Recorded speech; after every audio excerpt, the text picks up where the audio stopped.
Welcome to another night in the NBA.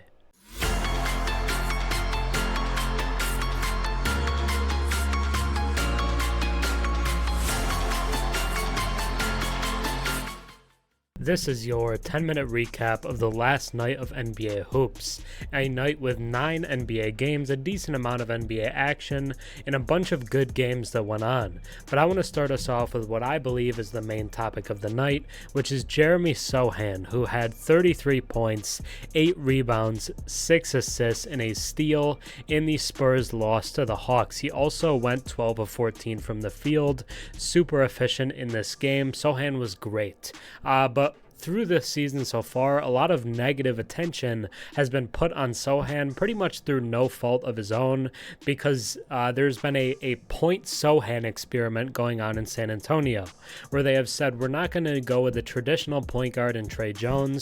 We're going to start Jeremy Sochan, a 6'9", 6'10 forward, at the point guard spot and try to develop him there because we think it's going to help us down the line.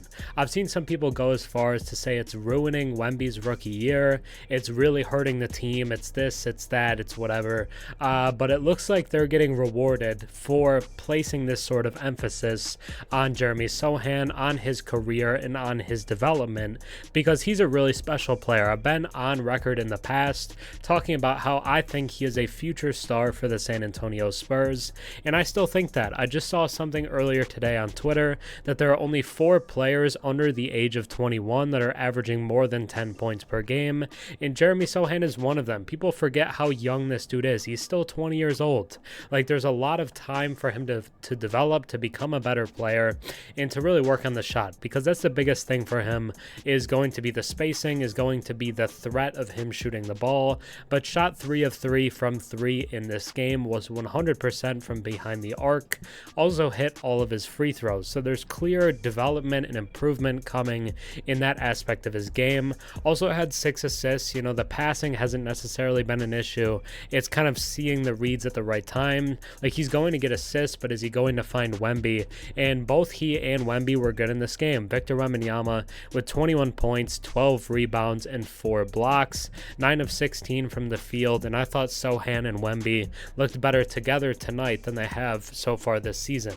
They also get 22 from Keldon Johnson in the starting lineup, and they bring Devin Vassell off the bench, who some people might argue it was their best player going into the year. I think a lot of people now would say that it's Wemby, but Vassell had 25 points on 8 of 14 shooting, as well as 4 rebounds and 4 assists off the bench. Really impactful play from him, especially being motivated by being a bench guy rather than a starting guy, and he played more minutes than who they started in his place. Malachi Branham played 17 minutes and wasn't super effective for them.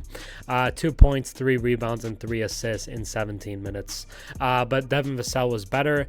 Julian Champagnie was also pretty good with 15 points, 3 rebounds, 5 of 8 from the field. And the Spurs overall in this game are pretty solid. They shoot 54% from the field and 44% from 3, as well as 91% from the line. The Spurs as a whole kind of impressed me in this game. I thought they were good, but they lose by 2 to Atlanta, who shoots 51% from the field, 42% from 3, and 86% from the line. So despite being more efficient than the Hawks, they still lose the game.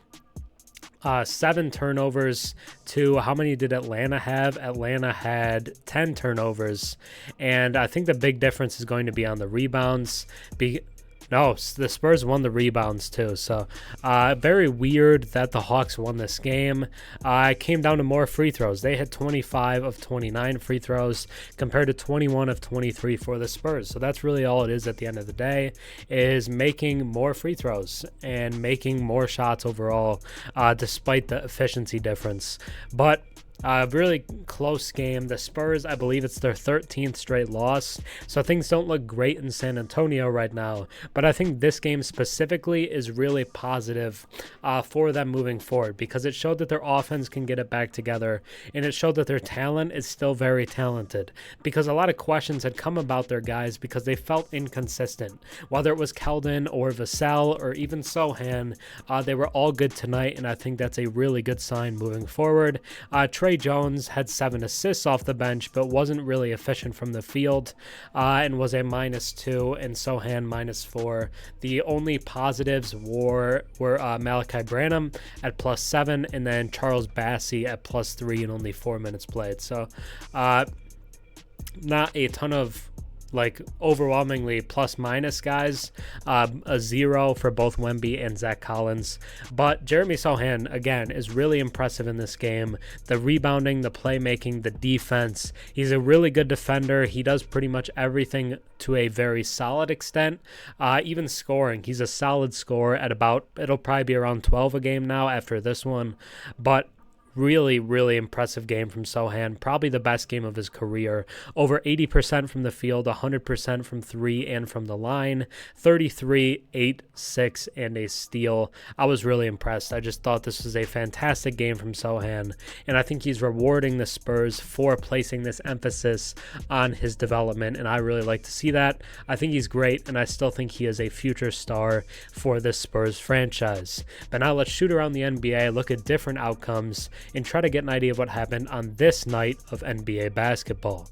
So, in other action from around the NBA, we did have 8 other games on the night, and some good ones, but I'll start us off with a lot of people probably would have called the marquee matchup heading into the night, which is Thunder versus Lakers. A matchup of 2 teams that were pretty high in the Western Conference heading into the game, and the Thunder take it relatively easily to continue to prove they are legit. I just had a video on that too, on my podcast. We talked about whether teams were legit or if they were frauds, and I said the Thunder are legit, and they continue to look like that with an impressive win over the Lakers. 33 points and 7 assists for Shai Gilgeous-Alexander in the 23-point victory for OKC. The Lakers do get 31 and 14 from Davis in the loss, but it just wasn't enough from the team as a whole. The Trailblazers take down the Cavs 103-95 behind 29 points and 10 rebounds from Shaedon Sharpe. I don't really know what to make of the Cavs. I've seen people voice the same sentiment on Twitter too. What are they? Are they a great contending team? Are they not good? Are they just average? It's really hard to get a read on what the Cavs are from a night-to-night basis because it feels like they're very inconsistent. On some nights, they look like the great team they were last year, and on other nights, they don't even really look like a playoff team. But a good win for the Blazers and really helps them look like a more competitive team moving forward. The Hornets also get the upset tonight, taking on the Nets 129-128 behind a masterclass from Terry Rozier. 37 points and 13 assists for Terry Rozier. Cam Thomas puts up over 25 points in his return from injury, but they brought him off the bench and didn't even play him 30 minutes. Jacques Vaughn, play Cam Thomas. We've been saying it for years now, it feels like. He is your best player. Play him more minutes. It's ridiculous. He could have been on a minutes restriction, but I still think he should be starting, and hopefully they implement that moving forward. The Heat beat the Pacers 142-132, 36 points and 10 rebounds from Jimmy Butler. They also get over 20 from Jaime Jaquez, who looks like the steal of the draft right now. And Tyrese Halliburton, despite the loss, 44 points and 10 assists, was phenomenal. The Knicks beat the Pistons 118-112 to make it official no-win November for Detroit, went 0-15 in the month of November officially now, and that month is over and they didn't win a game. 42 points, 6 rebounds, and 8 assists for Jalen Brunson. The King of New York cooks the Pistons for 42 in the win. 31-8 for Cade, but they lose regardless. The Bulls beat the Bucks in overtime 120-113. Alex Caruso hit a game-tying 3 in regulation to send it to overtime, and they get 29-10 from Vucevic and have a surprising upset over the Bucks. The T-Wolves beat the Jazz 101-90, 32-11 from Karl Anthony Towns. One of his best games of the year. Maybe you say it's his second best. It's definitely up there. He was great in this game. And the Timberwolves remain the number 1 seed in the Western Conference. And then we have one game still going on, is the last game of the night. The Clippers versus the Warriors.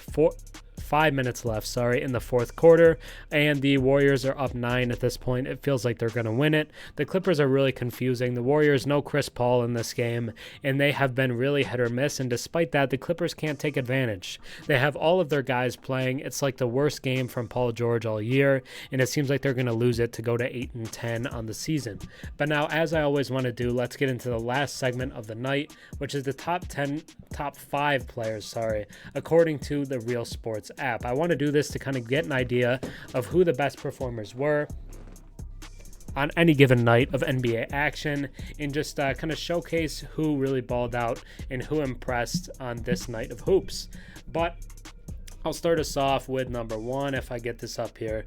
I know I'm technologically impaired right now or something for real.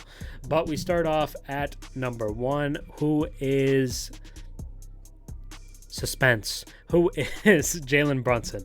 42 points, 8 assists, and 7 made threes for Brunson. Halliburton at 2 with 44 points, 10 assists, and 6 made threes. Terry Rozier comes in at number 3 with 37, 13, and 7 made threes. Trae Young at number 4 with 45 points and 14 assists. What a game for him in that victory over the Spurs. And speaking of the Spurs, Jeremy Sochan at number 5 with 33 points, 8 rebounds, and 86% from the field. But that'll do it for this night in the NBA. Another night in the NBA. Thanks for watching. Think about subscribing. I'm on the road to 12,000 subscribers, so if you enjoy the daily recaps, think about sticking around and watching some more of them. But that'll probably do it for me. So thanks for watching. I'm Herm. Have a good one.